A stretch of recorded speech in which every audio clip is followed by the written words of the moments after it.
Okay, hello everyone. Welcome. More Guild Wars will be played. Me and Subtlenose say hello. And as you'll notice, I have two bodyguards with me. These lovely ladies will guide me through Ascalon Catacombs. That's the idea anyway. So, last time, let's see, we finished up Lorna's Pass. And this time, we're actually going to explore our first dungeon in the game. And we're going to do the story mode of Ascalon Catacombs from a sort of lore perspective. So, let's see, first of all, we can speak to this guy. Crag, a ghost stalker. Hold, the catacombs here are overrun with ghosts. The Norn hero Stegolkin descended into the depths not long ago. Then Tribune Ritlock Brimstone tore through here, cursing a blue streak. Why are there more ghosts here than elsewhere in Ascalon? This is the entrance to the old catacombs of Ascalon. Even when the humans were here, it was a haunted, ugly place. Since then, it has gotten only worse. I see. Let me ask another question. Why did I come here? She said something about retrieving a sword. Curious. Let me ask something else. Why is Ritlock here? He came barreling in about 10 minutes later. He found out Air was here and he was not pleased. I don't want to be there when he catches her. Can I ask something else? What need is to be done? Gather a group of 5 total adventurers and head into the Ascalon Catacombs. Ritlock is expecting reinforcements. Keep that in mind. Alright. So, without further ado, let's enter. Check out the cinematic. You're not the reinforcements I expected, but you'll do. That fool Norn Air has stirred up the ghosts down here. Let me brief you. This place has a history, and I don't want your ignorance getting us killed. This was originally Charr land. The humans pushed us out and built Ascalon on top of it. Over 200 years ago, we took our land back.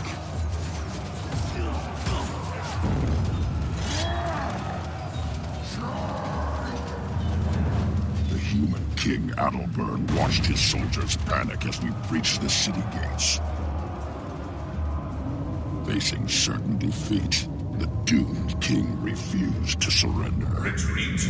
Retreat is not an option! Adalbern smashed his ancient blade Magder. Cursed Ascalon. You will not abandon me! The blast incinerated the attacking legions and turned the defending humans into vengeful spirits. We will never surrender! Never! The ghosts see the living as invaders. They show no mercy and no weariness.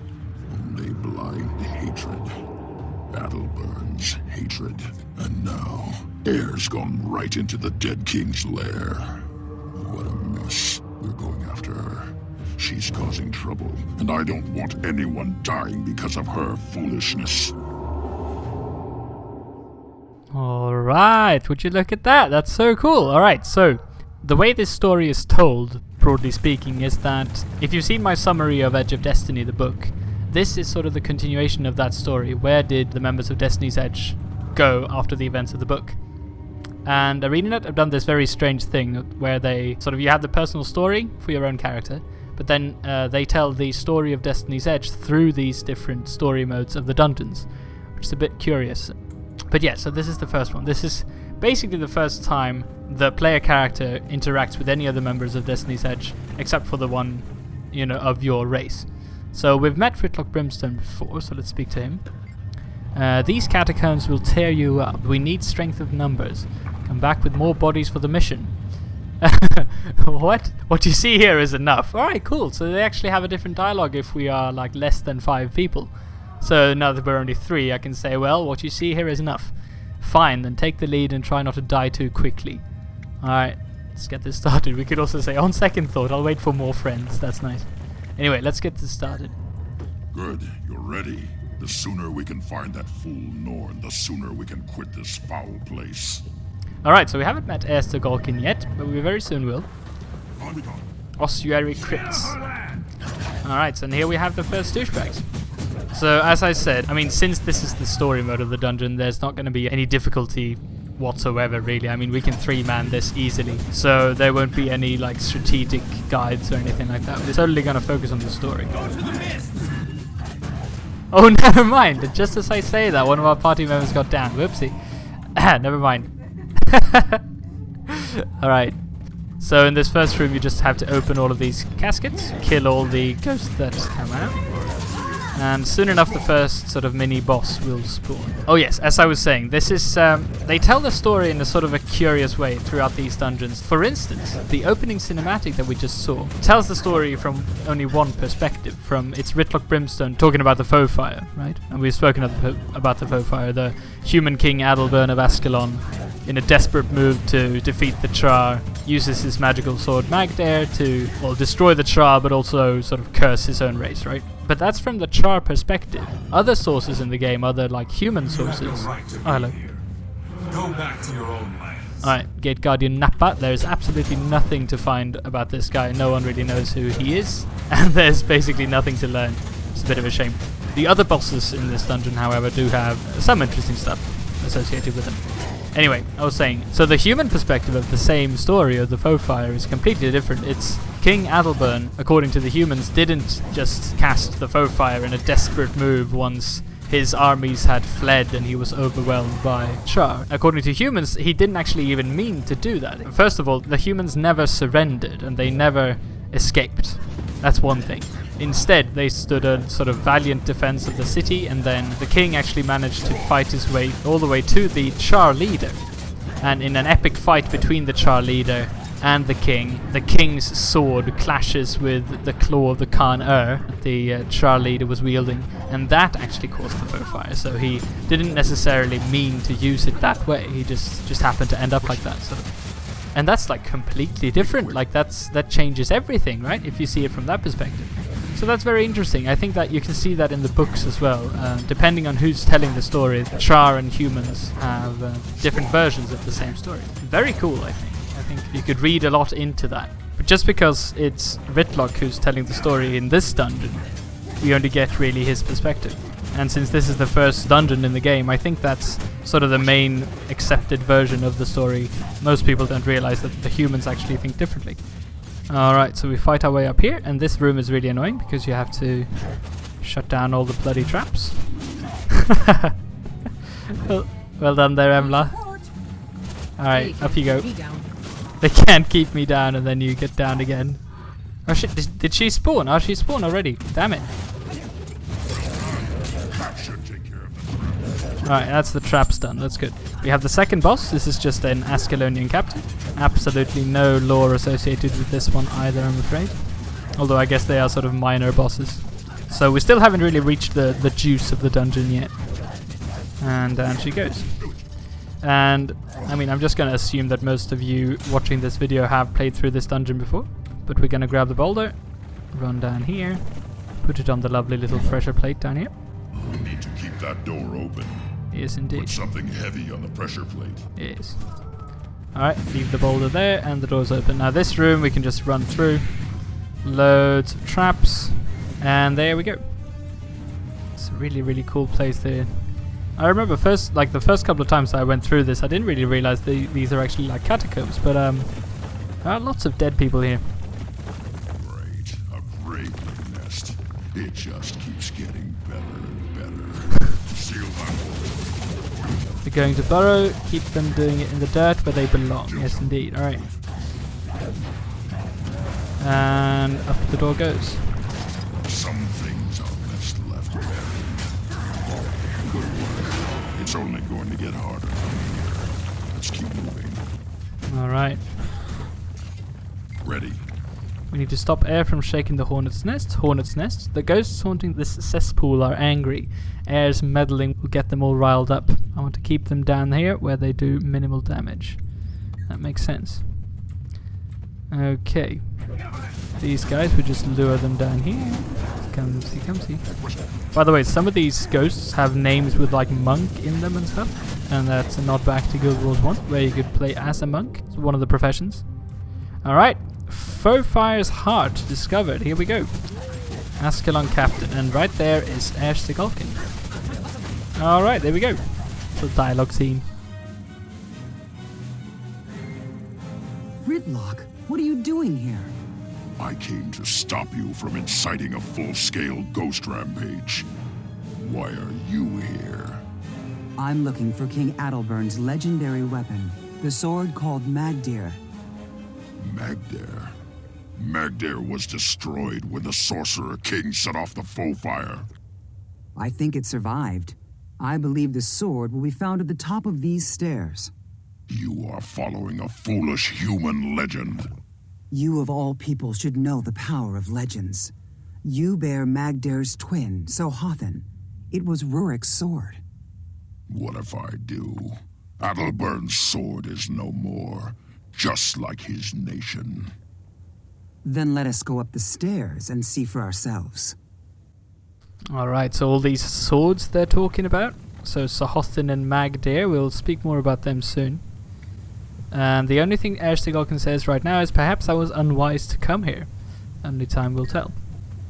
I imagine maybe if you're a Norn character she would say something else. Stay focused, a misstep around here will be your last. Thanks for the warning. Okay. So up these steps we go at the heart of the foe fire. This place is gorgeous. The shattered sword, alright. No one disturbs our Lord Adalbern. Quit this chamber at once. You leave me no choice. Attack! Protect the king! Don't let them reach the sword! Alright, so this is sort of the first, I guess, proper boss you could call it. Which you have to stay out of the AoEs, take care of all of these little mobs, and then hack down the boss as quickly as possible. Ascalon Lieutenant.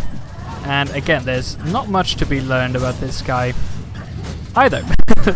All of these sort of unnamed NPCs or bosses, the Ascalon Captains and Lieutenants and, well, I guess, and Gate Guardian and Nappa, none of them have any lore associated with them whatsoever. But this guy very soon will be replaced by someone else a bit more interesting.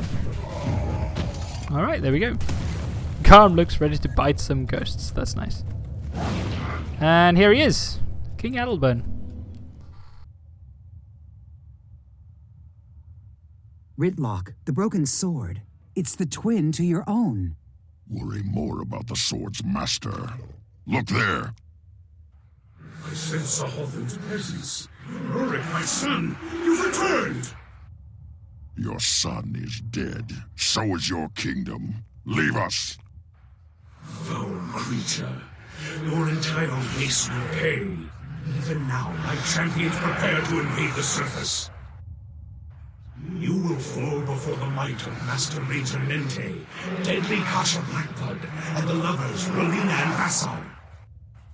We'll destroy you as you destroyed us! You frighten no one with your meaningless threats. We've killed you before. We'll do it again.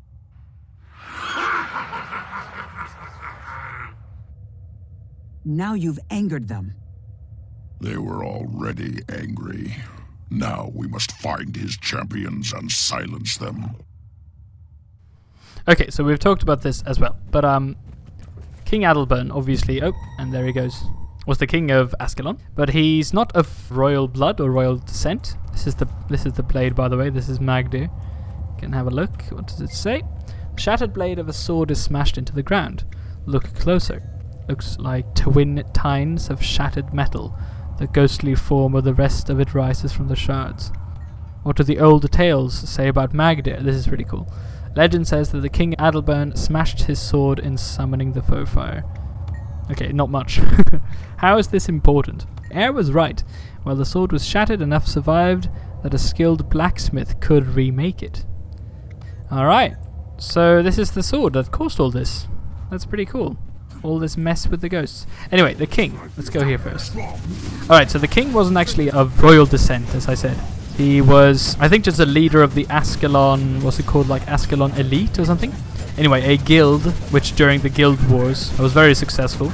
And by popular demand, he became king rather than being born a king. The actual supposed king of Ascalon was Duke Baradin. He was the guy who was supposed to get the throne, but this Adalbern was, I guess, too impressive, and the people of Ascalon wanted him as their king and leader instead. It was only later in his very old years that the king turned into the numpty, which his ghost form sadly is all about now. Alright, here we go. So this is, we need to bring down the 3 lieutenants of his army. This is one of them. Hall of Murals discovered. Alright. Your desire to destroy still unsatisfied, beast? Burning Ascalon not enough for you? As long as you stalk us, we'll fight you tooth and claw. Tooth and claw again. By Melandru's will, I will rend you from this world, Charr. Alright, so this guy's pretty cool actually. So he has got a name, therefore he is sort of interesting. Let's see, actually we can swap to pistols here, can't we? So Master Ranger Nente was a ranger, what do you call it? Trainer? In Guild Wars 1. So in order to learn your skills and progress as a ranger, you had to speak to this guy. And since you could only play as a human in the first game, all the characters started in Ascalon. At least if you played the original Guild Wars 1. And I do think that Fang was his... I mean, it makes sense. It was probably his pet back then as well. Pretty interesting statues over here. You can smash them if you want, I think. And down he goes. With valor, we have won the day. Indeed we have. Oh yeah, and Shadow. So Fang and Shadow. Down they go. Right, so can we speak to Ascalon now? No, never mind. Same dialogue. Alright, here we go. Ritlock Brimstone. Killing the Sorcerer's King champions will anger Adalbern out into the open. I'm sure of it. So we can actually ask him. Tell me about Adalbern's champions.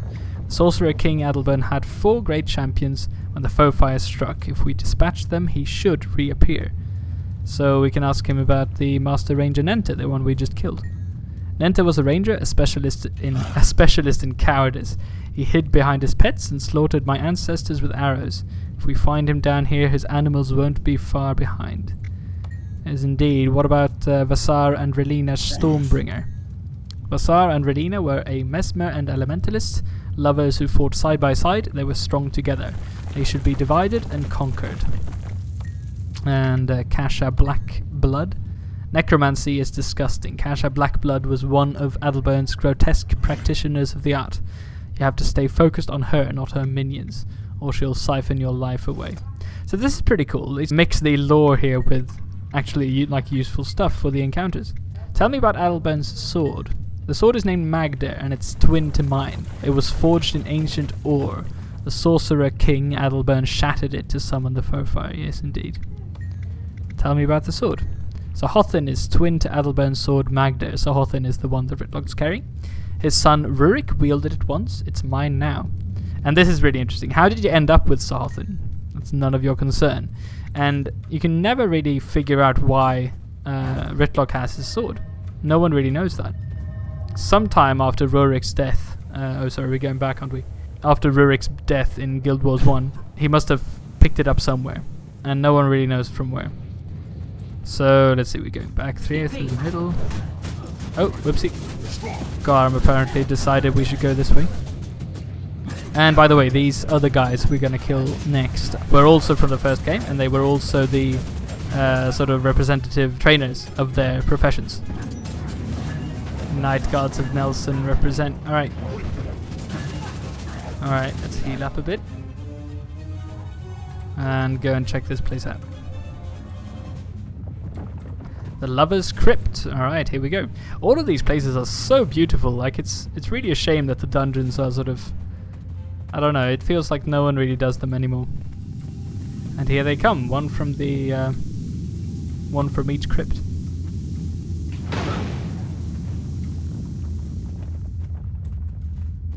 Invaders in this holy place? How rude!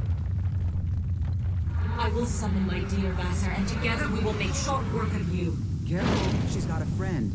Keep them apart. Alright, so let's see how we can do this. We can pick up a bolt and then try and smash this guy away from her. So that... Oh, unless I get smashed first, I guess. This is fine. The sort of assumed tactic is you should try and keep them apart, but doesn't really seem to matter too much. So these guys were the Elementalist and the Mesmer trainer.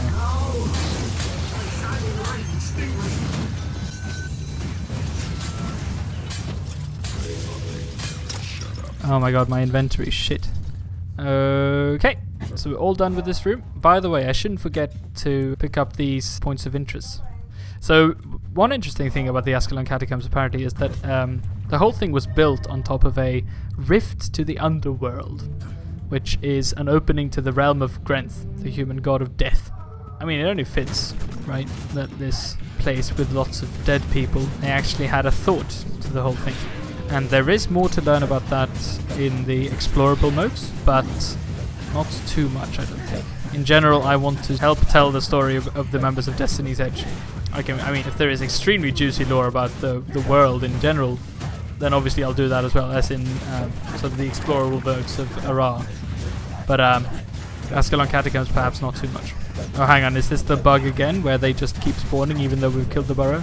Yeah, alright, so never mind. Let's just run. I don't think they'll follow us. Like, not for too long at least.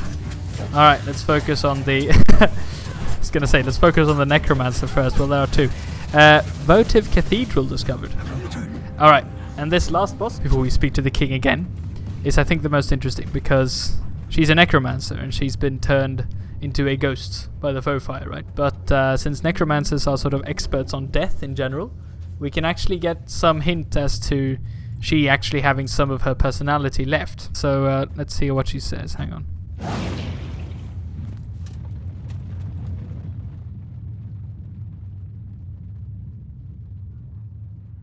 Why are you here? This is the land of ghosts.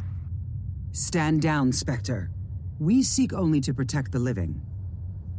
Don't chat with her, heir. Dispatch her. Okay, that was a short conversation. Never mind. Ghosts of Ascalon, rise up and defend me! So that's interesting. Like, ghosts of Ascalon rise up and defend me. Does she not consider herself a ghost of Ascalon? Like, maybe I'm overthinking this, but it's pretty interesting, I think. Let's see, has she got anything else to say? Maybe that's it. I'm deliberately trying not to kill her to see if she says anything more, but I guess she doesn't. Let's just kill her then. There we go. Well, her trials on this world are over. With all this death, Adelbern's blood must be boiling by now. Perfect chance to deal with him. Woohoo! Alright. Killing his champions should anger the Saucer King. Alright, good. Good idea. Grab the chests. Let's see, point of interest here as well. Lovely statue of Grenth here. Makes sense. This is a really, really beautiful place as well. Like the angels and stuff, and all the what do you call it? Like coffins, sarcophagus, something. English, never mind. We could take the waypoint back, but screw it. I'm just gonna run back. And the tooltip now is return to the central chamber and confront King Adelbern with the mission: defeat King Adelbern. Back into the center we go. Alright, here we go.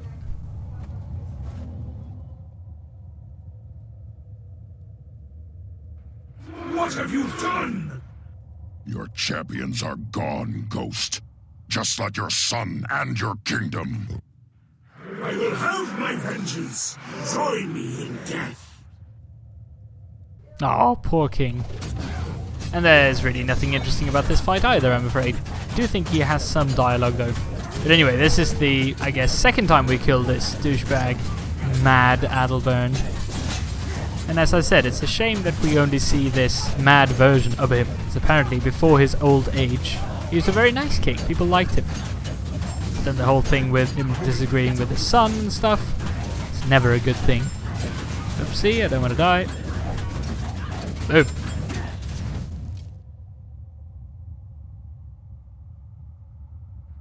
You've defeated me, but what have you gained? Much deadlier things stir beneath us. They'll consume you all. Ooh, explorable mode. Magdare is shattered, but I know a blacksmith who can mend these pieces. Did you really think that if you got me a sword, you'd earn forgiveness? For you, the sword would be for Logan. What? Why would you risk our lives, my life, for that coward? I thought it would heal old wounds. It would remind you. Remind me of what? Betrayal? Ah, you've become a sentimental old woman. We're finished here. Why does Ritlock hate Logan? Mistakes from a lifetime ago. Best forgotten. Ritlock's right. I've gotten too sentimental. too weak. Oh no. So like her attempt to bring these guys together failed. A long time ago, I led us into a disaster. He blames me. They all do. Aw, poor Air. The thing is, they may be right. Don't say that. Alright. And that's it. That's the first story dungeon all done. And we got a level as well. Perfect. Now the dungeon story, Corticus Manor. We'll do that at a later date. And the personal story, chapter 4. Fuck yeah. Alright, so I mean this brings us back to the story of Destiny's Edge again. If you remember, Air felt, responsibility for Snaff's death, right? So she feels that she is sort of responsible for the whole group breaking apart. So this was an attempt, this whole thing, this whole dungeon was really just an attempt by Air to bring Destiny's Edge together again. And it didn't really end up like that. But after this, we'd never really hear anything else about Magdir. I feel that ArenaNet haven't told that story yet, and I think it's going to be a huge thing when they do, because they've set up this whole thing with the two twin swords and stuff, but they never really develop it, which is a bit of a shame. Anyway, hello there, Air. Come, we should leave. Ultimately, this mission was a failure. It's not a failure. Adelbert needed to be dealt with. I was stupid to think a sword could slice through the wall between Logan and Ritlock. Should we follow Ritlock? No, he still hates Logan, and now he hates me. Oh, I should have left bad enough alone. Weird sentence. Let's go. Let's see. Alright. What about you, Garm? How you doing? Alright. So where did Ritlock go? Did it just disappear? No, I want to speak to Ritlock. Ah, never mind. I guess we can't. And let's see. The sword is picked up now. Right, so we can't speak to the sword again. So that's pretty cool. That's it. And this is also a very nice touch, I think. On the back here, you see the art from the cinematic. That's pretty cool. Anyway, so that's pretty cool. That's the first dungeon done. Well done, everyone, and thanks for the help. You guys, oh my god, you're so cool. Well done. So that's the first story done. Thanks for watching, everyone, and I'll see you soon again for more Subtlenose.